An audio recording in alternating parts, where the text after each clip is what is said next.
Lost. All right, thanks. So, hi everyone, I'm Gavin Fulmer. I'm the co-chair for the NARST International Committee right now, and it's my pleasure to be welcoming one of my committee members here, Tasneem Anwar, who's going to lead this session, the next in our virtual series.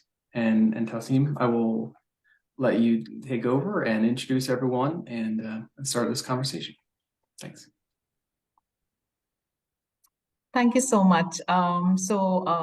We will begin today's conversation with Dr. Mohamed Al Nagdi. He's an adjunct faculty and academic coordinator of professional educator diploma STEAM track at the American University in Cairo. So his talk is based on contextualization of educational experiences and educational transfer, STEM education as a model. So with this, I would like to welcome Dr. Mohamed. So the floor is open to you. So over to you, Mohamed.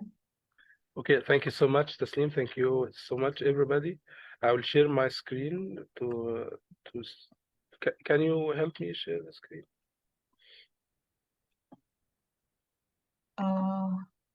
Yeah, you can, I guess. Okay. Let's see. Now I can, yes.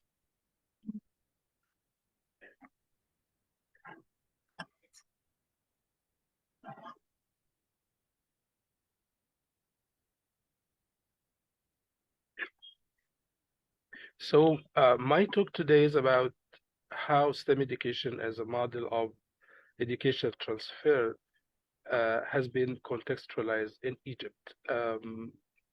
And the reason for choosing this topic is we have it's many reasons. We have many reasons actually to talk about this topic, because one of the things that STEM education has proliferated the world. It's been expanding and being transmitted to everywhere in the world. And we usually hear about STEM in Egypt, STEM in the US, STEM in Europe, STEM in Pakistan, STEM in Malaysia, STEM in South Africa, STEM everywhere. But the question will always be what that STEM is.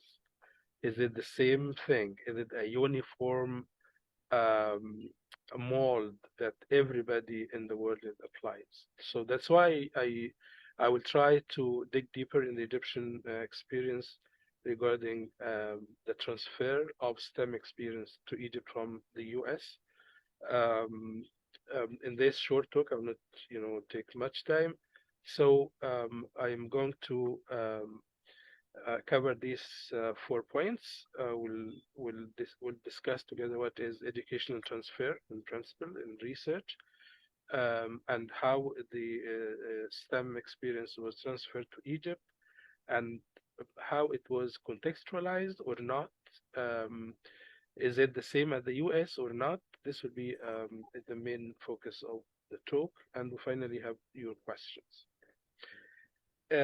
In educational research, educational transfer refers to the movement of ideas, the movement of concepts and practices in education from one society, from one country to another, and from when we usually say one place to another, it means from one country, one culture to another, and actually looking at how this happens during that process of what we call borrowing and lending. So when we say borrowing, borrowing and lending, it means that it's two ways communication, and we'll try to find out if it's really two ways communication, if the borrower and the lender are communicating, or is the borrower is just a receiver of the experience, or is there any work that the receiver or a recipient of that experience should make in order to change that experience or help other cultures, other people, other countries, even the country that the experience came from, look at how this experience has been modified and we learn from it. There are two big umbrellas for transfer. In research, it's usually referred to as soft transfer or hard transfer. And we had that very common belief of the hard transfer that was common during the colonial ages, where colonialists would try to make the people they colonize apply their educational system. And we see most of the modern education system in the third world is actually like a copy of that system in Europe, which is, we call it very explicit lending. It's very explicit, and it's declared that we're going to do and apply this kind of system in this country. There is another way of transfer which is subtle, and it's not that open, and it's not that explicit. And sometimes the countries who are borrowing the systems are aspiring to borrow the systems. So they go to the people who had that experience. They ask them to borrow what they have from their knowledge and then from their educational systems, so that they can put in action in their countries. So we'll have this in mind while we discuss the model of the Egyptian experience in STEM education. And I'd like you to put this question in mind: if you consider STEM education that's happening in Egypt as a soft transfer or a hard transfer. In my mind, hard transfer may not be actually related to colonial systems. It can be related to the need to change. There is a hard need for the country to change. So now let's look at how Egypt and the U.S. have participated in transferring STEM. STEM approach is something in research we have a good idea about what it is like. We'll come to this in a minute, but we have two completely different contexts in terms of education systems from between Egypt and the U.S. There are differences at the macro level and differences at the micro level. When we look at the macro level, look at the system across the nation, we look at the policies and the structure of the education system. So in Egypt, it's completely centralized system. Everything is controlled in Cairo by the Ministry of Education.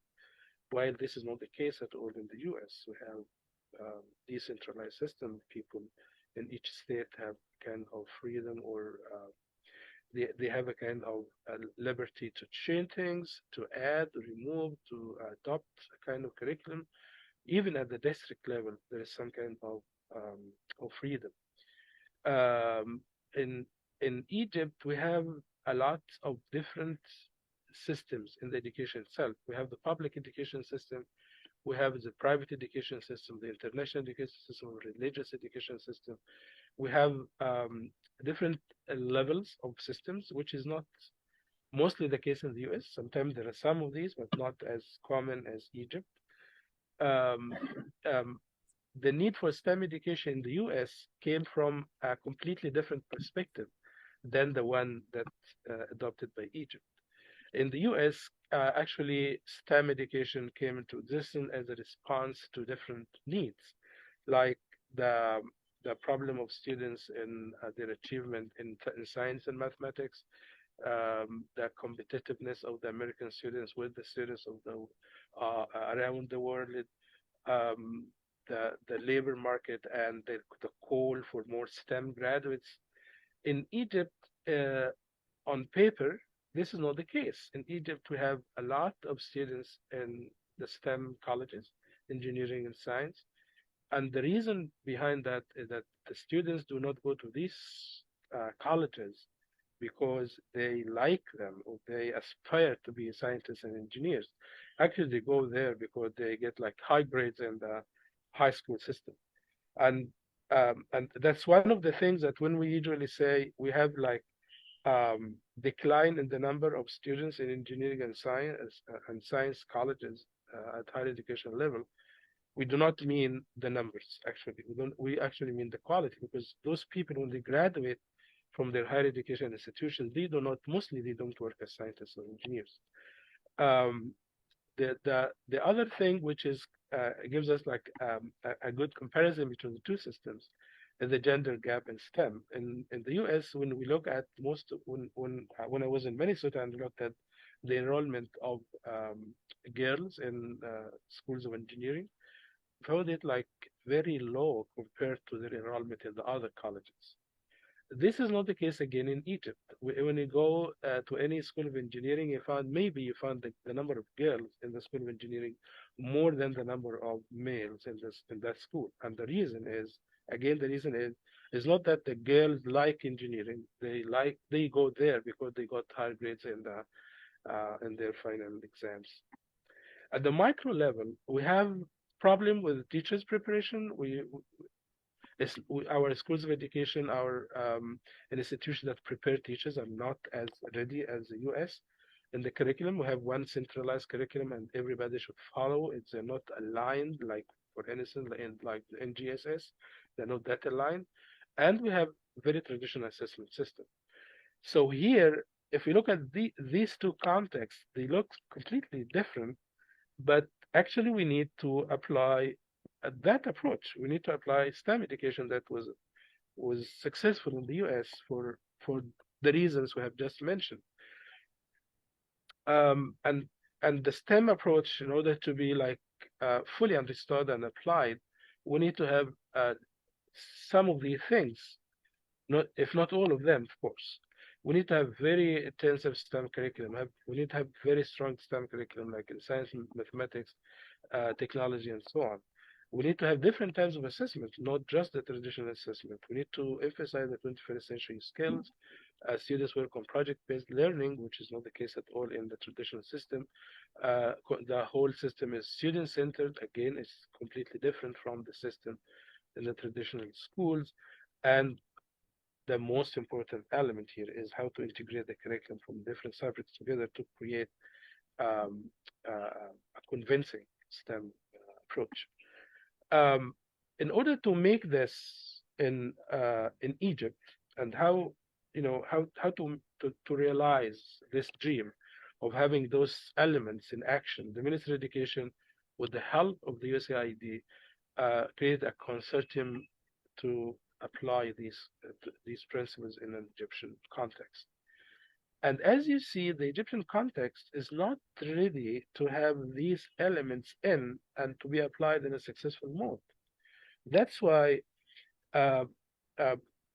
teachers, experts, and all the people who are going to be working in that system visited some schools in the US, namely this school, MC Square STEM High School. And I'll tell you why I chose this school in particular, because the effect of that school was the major effect on the Egyptian STEM experience.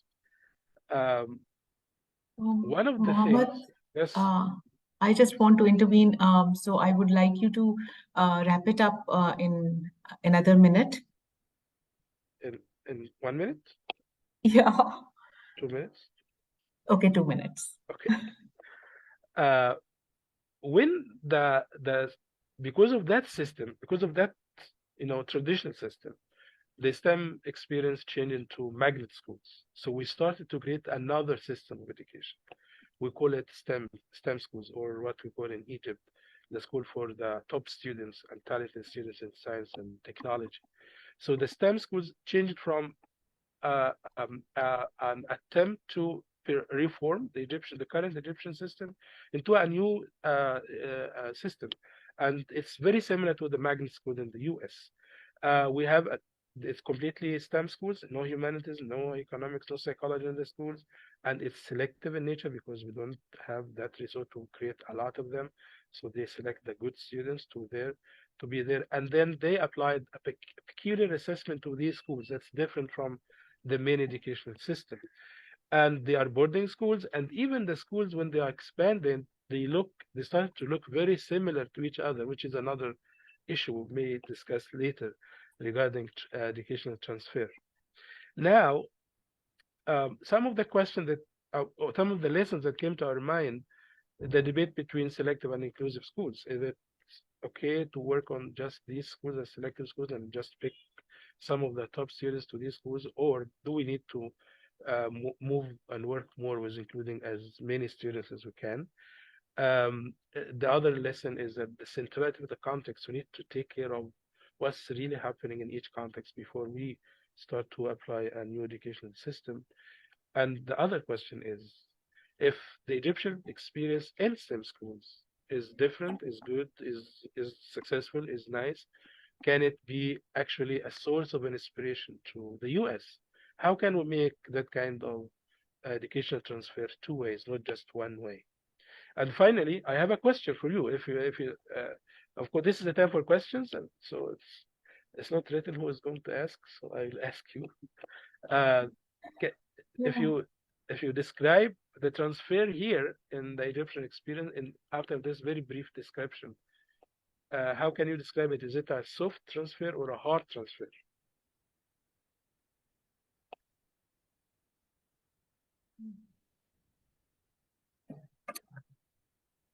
So, would anybody like to respond?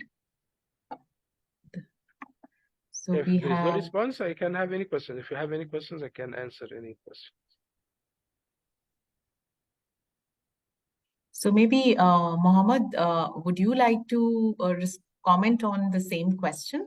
So what do you think, in your opinion, do you think it is hard transfer?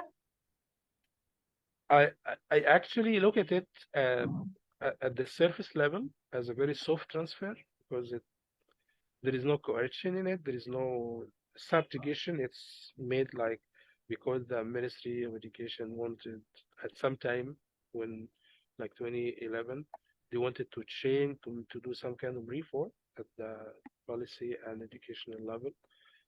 But if we look a little bit deeper, uh, this couldn't have happened without the assistance of the SAID, because they supported the schools with uh, educational consultants, with equipment, sometimes with some kind of trainings and professional development for the teachers.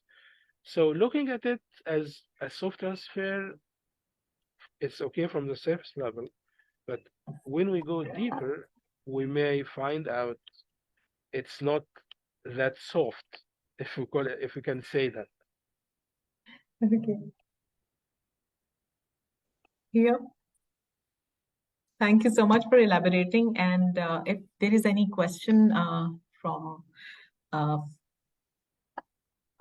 like 5 of us, 4 of us. Oh yes, I'm ready for any question. Okay. Thank you. We have So Dr. maybe we can Anwar add, here. yeah. So maybe at the end we can open it up again, so we can like collectively see how different contexts are using STEM either differently or maybe in a similar fashion. Let's see. Yeah, thank you so much, Mohammed. So with this, I would like to now invite our next speaker, Dr. Mohamed Abdul Hadi Bunyamin, Senior Lecturer, Physics Education and STEM Education. He's also a research executive at the Vice Chancellor's Office, University of Technology, Malaysia. And he's also at the moment the program coordinator for physics education, master's and PhD programs at the School of Education, UTM. And another role that Dr. Hadi is playing is instructor for STEM education course, pre-service teacher at the School of Education, UTM. The title of Dr. Hadi's talk is Bringing in Integrated STEM in Teacher Education, Considerations on International, National, Local, and Institutional Context for Quality Academic Program. So over to you, Dr. Hadi. Okay. Can you see my slides? Yes. Okay. Assalamualaikum warahmatullahi wabarakatuh, and good afternoon.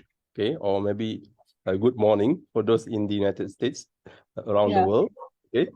So I'm here is around 10:30 p.m. almost. Okay, it's okay. Still not a time for me to go sleep. Okay, so I really hope that the next time we have this kind of time, because if NAS do that for, like 2 or 3 p.m. in US time, so it will be in the, early morning in my time. Yeah. Okay, so thank you very much for a good time for me to have some preparations and good time also for delivery. Okay, so my sharing is more on less, it is not to say that less academic, because most of the things that I would share is something like how I translate my understanding, my experience, okay, my knowledge that I gain, especially when I was in US. When I was come back from US in 2017, I went back to my home in January 2017, okay, and I started teaching as a full-time lecturer in August 2017 after completed my PhD. There are a lot of things that I should say that I learned too much, too many, okay, from what I have learned from US. So I really appreciate the experiences that I got from US, especially in University of Minnesota. I will tell you how it really shaped the way I think about STEM education.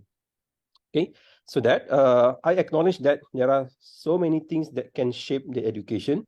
That's why I explicitly mentioned about the international, national, local, and also institutional context. Okay, because there's 4 contexts, something that I think critical, especially for me in order to invent or create a special course for STEM education for the pre-service STEM teachers. Okay. So this is what I think the important thing is about introducing integrated STEM education for pre-service teachers, okay? Because traditionally, they were not trained to use integrated STEM, okay? They were trained to use like the traditional one, okay, in silos subjects, okay? How to teach physics, how to teach maths, how to teach chemistry, okay? But there is no room for what we call it, the integration across the subjects. So that for me, might be the best way for me to introduce the integrated STEM in pre-service teachers education programs. Okay, it could be something that might be the first in my country, where I was investigating other courses available in other universities. They were not available yet, so it could be something that I might be the one who initiate the ideas of bringing STEM education as a course in pre-service teachers education. Okay, so the curricular reforms actually started in 2017, just before I completed my PhD in University of Minnesota. Okay, so School of Education of my university, they started to reform the curricula, the teacher education curricula, to fit with the current and also the future needs of the pre-service teachers. Okay, and the good thing is that during that time, okay, my college appointed me as the coordinator for the program. So somehow it is something that I think a benefit for me as a coordinator of the program, okay, to introduce something because I have the power. I have the power to do so. So when I was giving that power, I think it could be something that I should use that power, okay, in order for me to introduce something that might not be something that very familiar with Malaysian society. Okay, so it is not something that I going for top-down approaches. Okay, actually, it is something because I learned a lot from what I have learned in the United States. So that for myself, as the instructor for this course, okay, I am the instructor for the STEM education course for the pre-service teachers. Okay, introducing integrated STEM for them is something that I think would be the best way to deliver STEM education and to make them understand about the ideas and practice of integrated STEM. Okay, instead of just embedding in every courses in teachers education program. Okay, so I think if we have a special course for integrated STEM, it could be something that better than just injecting the elements of integrated STEM in each courses. However, I know that in universities, okay, we have the academic freedom to choose or not to choose others' ideas. So that I'm not forcing my colleagues to adopt or to adapt integrated STEM in their courses. Okay, they can freely use that approach if they want. Okay, but I cannot force them. Okay, but for myself, because I was the inventor or the creator of integrated STEM for pre-service teachers. So I really use integrated STEM as the content and also for the way how I deliver the course for the students. Okay. So this is 4 classifications that I made for international, national, local, and also the institutional. Okay. So for the international, okay, I should really acknowledge that I learned a lot, okay, during my PhD in the University of Minnesota, where I still remember what I have learned almost 9 years ago. Okay, 9 years ago means in spring 2013, when I was taking the course of the nature of inquiry of STEM. Okay, with if I think most of you know, okay, the great scholars, okay, Dr. Gillian Rory, okay, Dr. Sachin Guzi, okay, Dr. Tamara Mo, okay, all of them are all the great scholars in STEM education. So I feel really grateful because I directly learn from the leading researchers. Okay, if I make the reading, okay, I almost and always see their names. Okay, so it is something that really inspired me. Okay, why not if I went back to my home so that I have a special section or special course for STEM education, because I had gone through that kind of experience when I was in US. Okay, it is about the international knowledge transfer, okay, from US to home, okay, where I directly I see myself as the agent who bring the knowledge from US to Malaysia. Even though I think some people say that, oh, you can simply read the articles or the books, but I think it is not the best way to say how the knowledge transfer happen. Okay, because I see myself as the agent of, you know, transferring those knowledge to my people. Okay, so that's why, okay, I know that, yes, of course, if we read the international literature, we certainly can find the names of Gillian Rory, Tamara Mo, Sidika Tesingguzi, okay? And I know that because of that, I can learn the names of those leading scholars in integrated STEM, beside those people that I mentioned, okay? So for the international, it is something that is really the matters of what I have learned when I was doing my PhD in the United States. Okay. So that we go for the national level, okay? At the national level, okay? Something that made me really surprised is that when the Ministry of Education introduced the new curriculum in 2018, they 100% adopted the ideas of science and engineering practices in NGSS.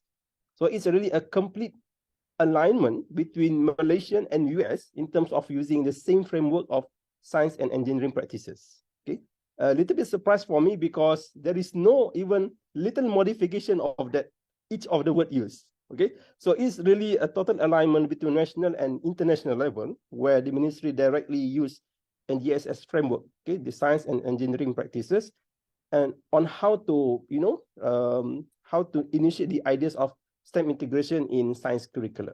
Okay, and we know that because the system in Malaysia is a highly centralized education system, means anything that decided by the Ministry of Education, the school will certainly need to follow what this minister mentioned about or decides about the education.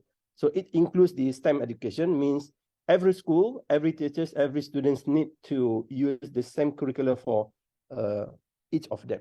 Okay, and when we go for the local level, okay, many of the schools, okay, especially those nearer to my university, they are asked to do STEM programs. Okay, so because the Department of Education asked them to do programs of STEM for the school students. So the best way for them to get the immediate expertise is to collaborate with the university's lecturers or the academics. That's, I think, the best way on how they can benefit the existence of academics or the universities around the schools. Okay, and yes, I have several schools nearer to my university. Okay, but the one that really get interested is the one who have an official collaboration with me in terms of bringing the ideas of STEM projects. Okay, so that's how I think that for the local level, it is about the opportunity, okay, that available when some schools want to do some STEM programs. Okay, and for institutional, okay, it is about the vision of the university, means my university, which is an engineering and technology university. So it's really a very nice alignment between STEM and also my university, because it is engineering and technology basis university. So there is no contradiction about the direction. So whenever I introduce something that very new, okay, it is something that immediately have a good alignment with the vision and mission of the university. Okay, and besides, as I mentioned to you, okay, in 2017, I was appointed as the program coordinator. So that I used that power in order for me to introduce the new course, which is the integrated STEM education for pre-service science teachers especially. Okay, so this is how I integrate all these contexts in order for me to create the new course, okay, the new course which is the integrated STEM. Okay, so when I have the experience in United States as a PhD student, and I also made readings in the literature, okay, especially the international literature, I found that yes, we should teach our pre-service teachers with engineering design, scientific inquiry, and also mathematical modeling as the core approaches of STEM in the STEM education courses. Okay, this is something that I directly learned from those teachers. Okay, my teachers, Dr. Jillian Rory, Dr. Tamaramo, Dr. Sedika Sechinguzi. Okay, all of them really taught me how to make a STEM module. Okay, I still remember how I did it. Okay, it's really teach me how to, how to teach, okay, the students about STEM integration.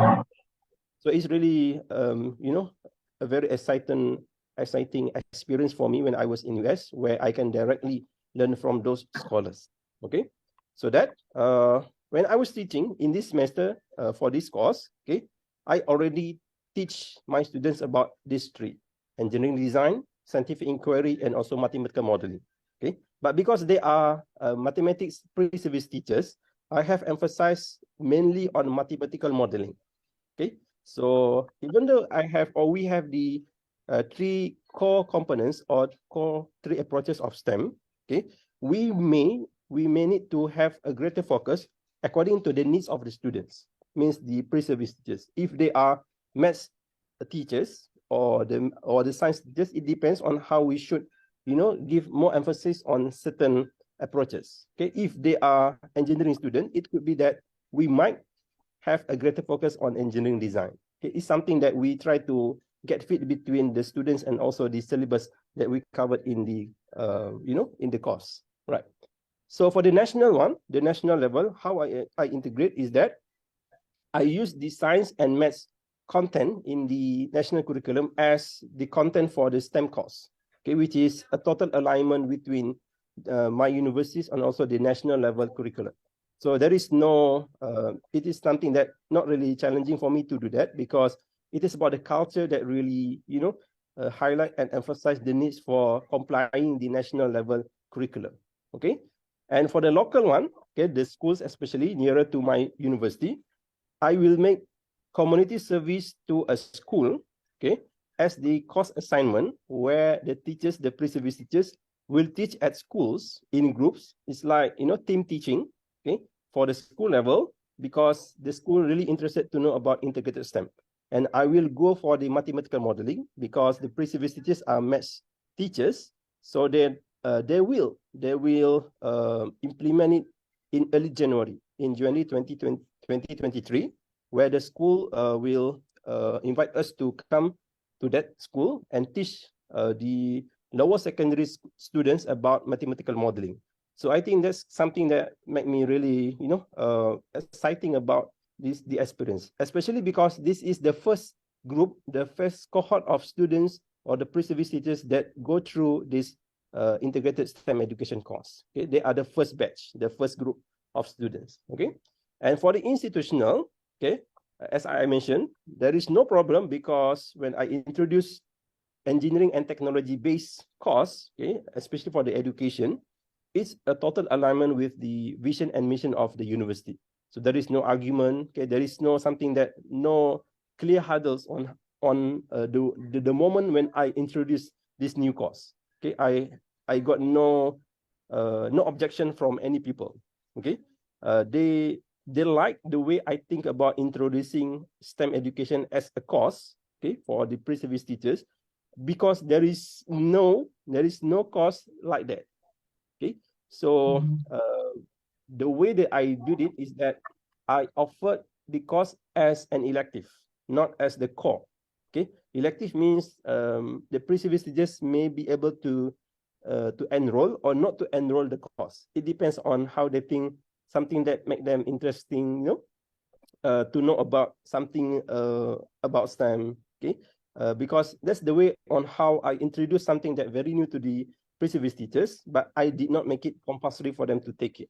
Okay, so somehow it could be the middle way. Okay, you want to reform the curricula, yes, but also you need to consider if someone have some disagreement with you, if you want to make it a core subject or core course for the pre-service teachers. Okay, right.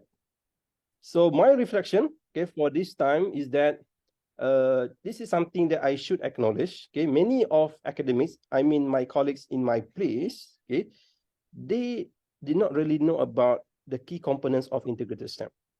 That I should mention explicitly about it. Okay, and I feel very grateful because I directly learned, okay, about integrated STEM when I was in US, and most of my colleagues, okay, most of them get the training or get their PhD from the local universities. It means the exposure to the, to the global scenario is different from me. Okay, so that's why I reflect myself is something that, okay, I know that many of them were not exposed totally for integrated STEM. Okay, simply because they might not have that kind of exposure when they are doing their PhD. Okay, so that's something that I should acknowledge. Okay, that's why when I talk to them, okay, they somehow get some, immediate interest to know more about integrated STEM. Okay, because usually they just mention technology integration as one or the main component of integrated STEM. But for me, we have others. We have the engineering design, okay, we have the mathematical modeling, we have the scientific inquiry. So it is not just about the technology integration that usually we make for many of, pre-service teachers, okay? So in the future, okay, I think I need to train my colleagues, okay? I need to train my colleagues, especially I should acknowledge that many of the knowledge and experience that I gained about integrated STEM was actually from US. I should acknowledge it because it it can create this sense that how I get that knowledge, okay? Because many of them did not have that kind of knowledge. So I must be really honest, okay? I should say I learned from US when I was there, okay? And this is where I try to expand, okay, integrated STEM for my universities, okay, for my schools, for my faculty, okay? So that I think it could be something that very good opportunity for me, okay, because it could be something that could be an advantage or, something like the niche area, means something that can be the strength of myself as academics, where I just want to mention that the possibility to become the champion, of STEM education at my place, okay? Because there is no people who can have a very well understanding, well practice, okay, well knowledge about integrated STEM at my place at least.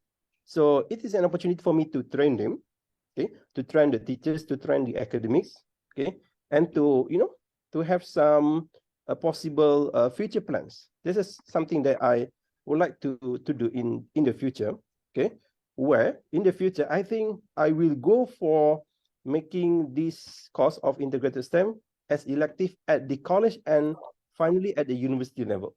So my university is Engineering and Technology University. So it is very possible that university will become really optimistic, really positivistic about this STEM education course at the university level, okay? Because it's a very total alignment with the vision and the mission of the university.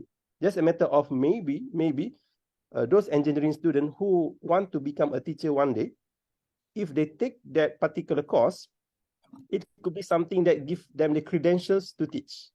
Something that even though they are purely engineering students, okay, or purely science students, okay, or other courses, okay, if they take that course, it means that they might be able to become a teacher one day, okay, with, yes, of course, for additional credentials required by the government, okay.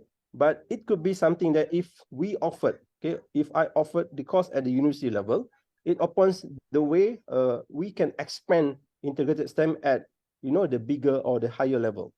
Okay, so that if I want to go with that direction, means I need to train more academics to understand integrated STEM, because I cannot teach alone for 1,000 students. So that's the reality. If one day I go for, you know, university level, means I need maybe up to 20 or even 30 instructors who can deliver integrated STEM course. So it's open opportunity for me to, you know, to train them, okay, to understand, to practice integrated STEM in those courses, okay. And because now I only have the first group of students who take this course, okay, so I will revise the STEM education course, okay, the syllabus, the assessment according to the feedback given by the previous teachers, okay. It could be something that I can do in end of February, something like that, because at that time the semester ends, so that I can have some, you know, to get some feedback from those students, the previous teachers who just ended the course for this semester, okay. And in the future, I hope that I can make this course something that highly engaging and relevant for all pre-service teachers, especially these STEM teachers, okay.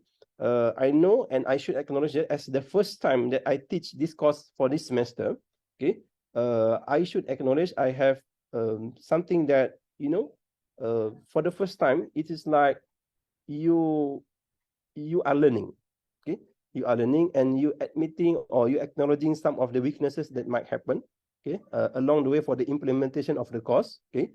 I'm okay with it. I'm very optimistic that yes, I can improve, okay, my teaching and also the assessment of the course according to what the students mentioned about the course, okay. So this is my future plan, okay. I hope one day I can introduce this course at the university level, so that I need more people, more instructors to teach the course, okay, simply because I cannot teach 1,000 students, okay, that's of course, okay, and to revise the curriculum according to the feedback given by the students, okay, and also to make this course as highly engaging and relevant course for the STEM teachers, okay. And I would like to acknowledge, I still remember all this, you know, very, very good person, okay, Dr. Fred Friendly, okay, he's already retired, a retired professor, okay, Dr. Bhaskar Upadhyay, Dr. Jiren Rory, Dr. Guzi, Dr. Moore, okay, I know some of them already moved to other universities, to Purdue, okay, especially Selchin Guzi and also Tamara Moore, okay, they are now in Purdue, okay, but I still remember what they teach me when I was in University of Minnesota. So that, thank you very much for your attention and your interest about this topic. And I should say that, yes, this could be something that made me get excited and interested to know about expanding the STEM education at the university level. Okay, probably if one day, I don't know, if I have the opportunity to go for the ministries level administrators, maybe I'm not sure. It depends on the political situation. Sometimes it's really about the political appointment, so it depends if I got that opportunity. Okay, but certainly I will go for it. Okay, if I know it could be something that beneficial for the country. Okay. Yeah. Thank you very much. Okay, Tasneem. Okay, and all of you. Thank you. Thank you so much, Dr. Hadi. I just wanted to make a request that if we can have the questions at the end, so I can just quickly provide my insight. You give Hadi like 10 minutes more than the time. Yeah. Tasneem, okay. No, Okay, I wanted Tasneem. to intervene. I I'm so will sorry. settle this account with you later. I'm so Because sorry you about stopped that. me, Tasneem. You stopped me when I was I doing wanted what to, but he was like continuously like talking about his plans. So yeah, so he's doing it like I, continuously talking so that nobody can interrupt him. I know this I'm strategy, so Hadi. I know sorry. that. I know that. You Okay, learned it from so Dr. Fred, right? all right. So thank you so much for your patience, everyone. With this, I just would want to give you like a preview of how things are going in the context where I am. So I will talk a little bit about how the transfer of STEM research is taking place, and very particularly like how I'm trying to position STEM in Pakistan's national curriculum of science. So this has been like quite like I would say a roller coaster ride. It has not been an easy journey, but I will share how I am reaching to the point where I am now. So I will consider like the starting point in terms of understanding STEM, as I would resonate with most of the things that Mohammed and Hadi have talked about. Three of us had our learning experience at the University of Minnesota, the STEM Center. So I recall my role as a STEM instructional coach in the local school districts, and working in a project that was engineering teams. It was an NSF funded project. And then immersing into the graduate level courses, in which one of the courses Hadi has also mentioned, it was specifically getting deeper into learning STEM. And then finally, my PhD dissertation also ended up being teacher professional development for STEM education. So this was like kind of my journey where I started off learning about STEM. But then coming back to Pakistan and positioning STEM in Pakistan's national curriculum of science has been quite a journey. As I said, that I was part of the research team that project was funded by NSF, and it was a huge project. So from $1 million budget to a few million Pakistani rupees was a great shift. So doing research with minimal funding was quite a challenge. And then the other struggle, and I see that struggle was not very different from what while we were studying at the University of Minnesota, we used to face, and we used to question ourselves also, and our colleagues and our professors there, that, okay, so what do we mean by STEM, and how do we, like, what is the way, is there a way, is there a single way? So that question is still a struggle at this point in time in Pakistan. And usually the teachers here very vaguely talk about STEM, and somewhat this is kind of the model that they talk about. So they see science very clearly, but the technology and mathematics is kind of add-ons, and E is kind of nowhere. It's very hard for them to imagine. So one of the reasons is that at the K-12 level, we do not have engineering specifically as a discipline. So talking about engineering and like translating what it means is quite difficult for Pakistani teachers. And then you must feel this is also something very commonly heard about. So we use STEM in a very exaggerated way. Anything that has to do with like multiple disciplines becomes STEM, but how to do that and where it will happen, who is going to do it, this is kind of like it stays very fluid. Nobody talks about it. And then this discussion about disciplinary content knowledge, and this debate over disciplinary versus integrated knowledge. So there is no settlement between that, and of course the disciplinary content knowledge side wins, and it's very hard to convince about integrated knowledge. But I would say that over these 5 years, I through like baby steps, taking baby steps, I have reached this far. So this is something that I have taken out of the work of Rohrig et al. 2021. So this is how the literature talks about the common characteristics of STEM in most of the studies done in the North American context and in the international context. So looking at all this and looking at our own curriculum, so recently the Pakistan's curriculum has been revised, and the Pakistan national curriculum, in the Pakistan national curriculum, there is an addition of STEM, but it is, as I said, it is very vaguely done.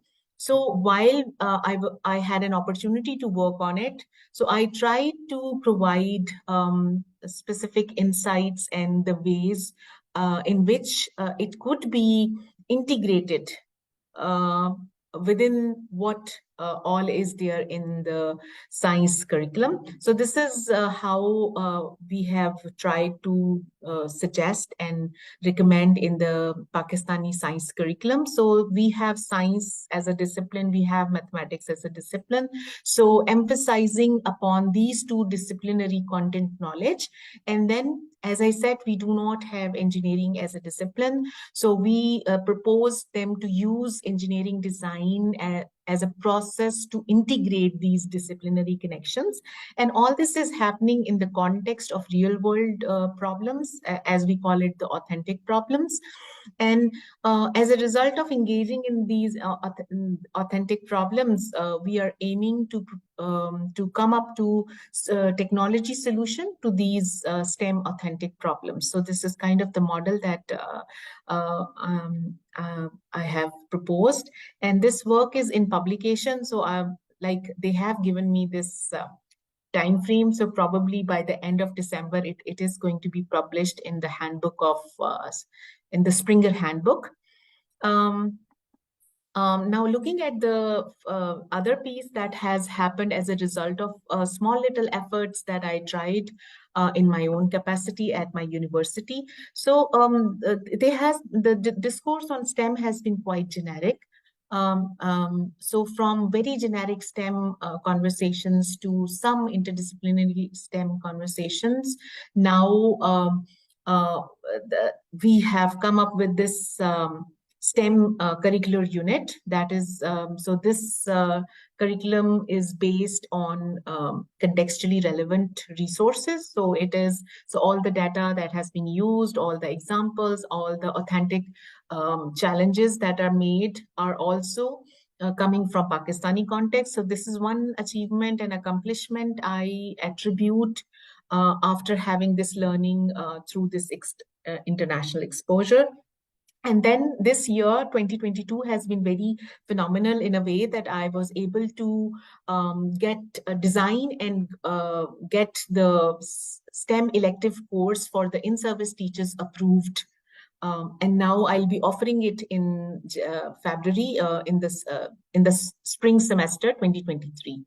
And at the same time, I will be designing an online STEM course. So the preliminary design is ready, and I hope to create it for as a self-paced course in order to reach out to in-service teachers all across Pakistan, because this is now the part of national curriculum.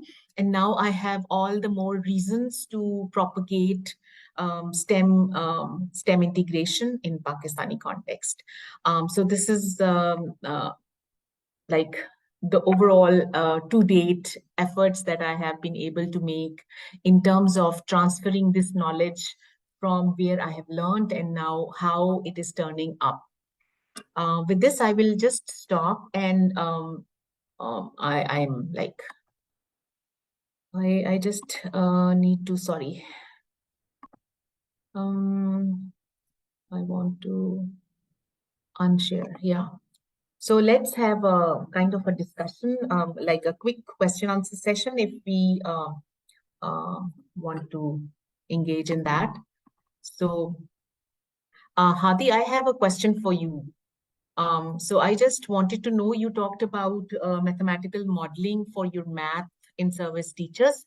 So what do you do if you have science in service teachers? So is there a particular approach that you apply for them, or it depends on like what is your audience in the course?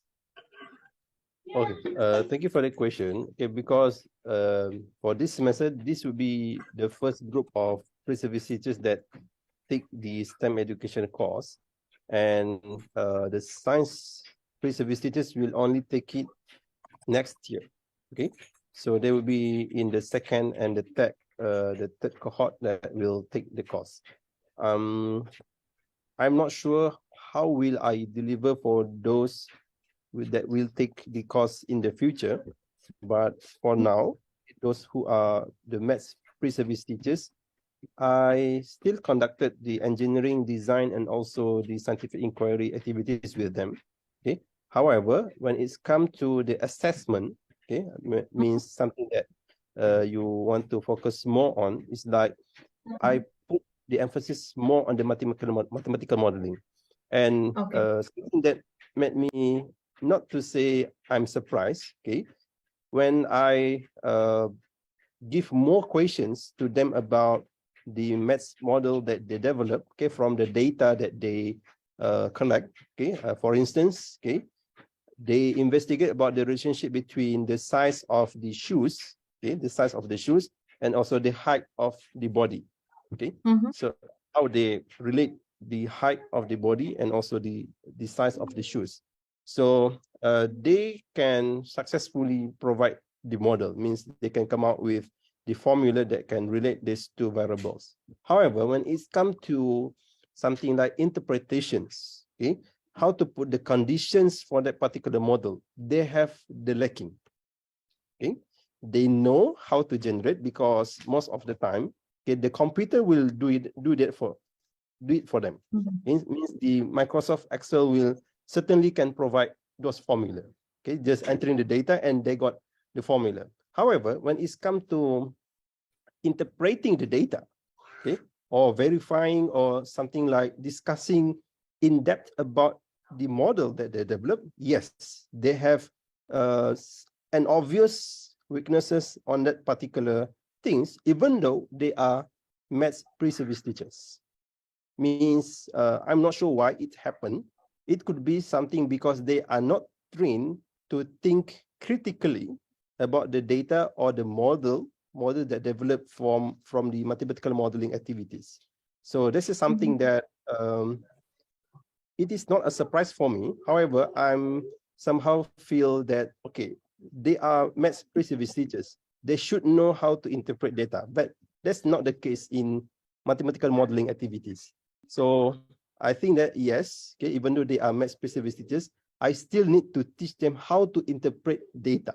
So something that I think it could be part of the mathematical modeling activities in the future, where I need to teach them how to interpret data critically and creatively.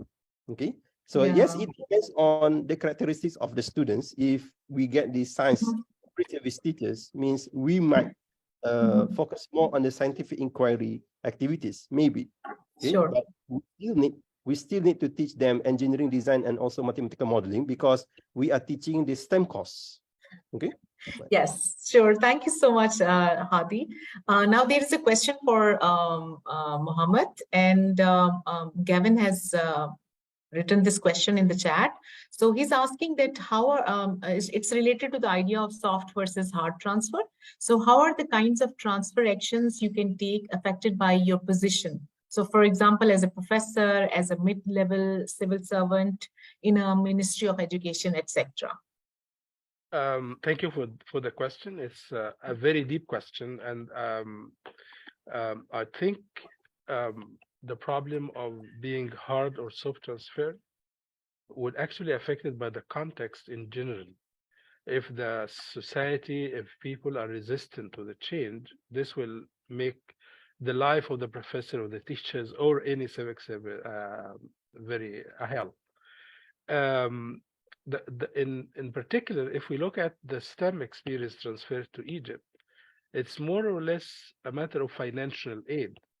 Because when the USAID left, for instance, there was a decline in the support.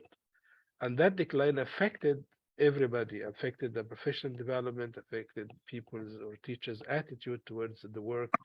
And that was a result not of hating the transfer itself, but actually hating what is around the transfer, what was pushing that transfer ahead. So in this case, that's why I said it looks like on surface it's a soft transfer, but when you look deeper a little bit, it somehow takes like a harsher impact, because it's actually related or reliant on the amount of grant that was used to support this program. So the people like the idea, the people are trying to develop and improve. There was no problem with that. The students and the parents and everybody are in love with the idea, because we had now a very big experience of STEM in Egypt. And I hope that Tasneem and Hadi, we can work together on now transferring the Egyptian experience without money. We have no money. So Yeah, we can... same here. No money. Without money, we have to do whatever we have to. Yes.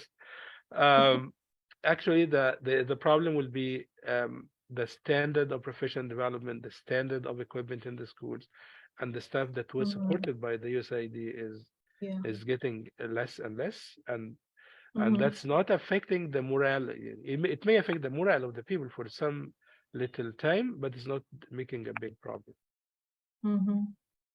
Yeah, I hear you, Mohammed. It's very difficult, and you are way ahead than where I am at the moment.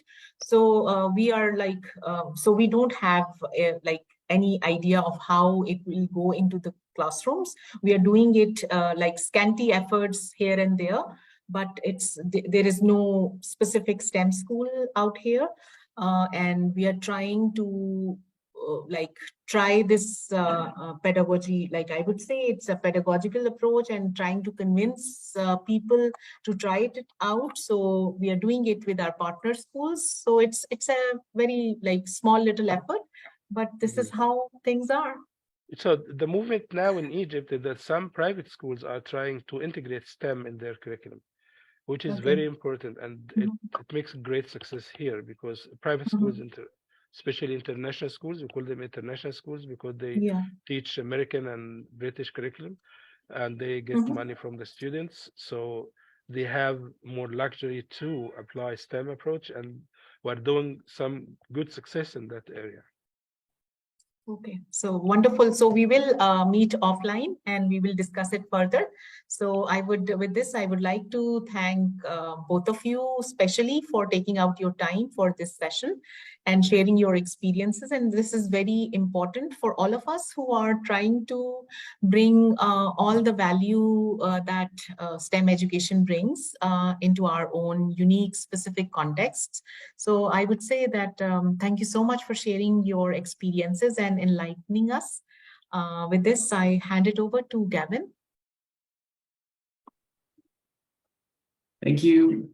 Thank you, Tasneem, for helping organize and for joining, and for others for the contribution and the planning as well.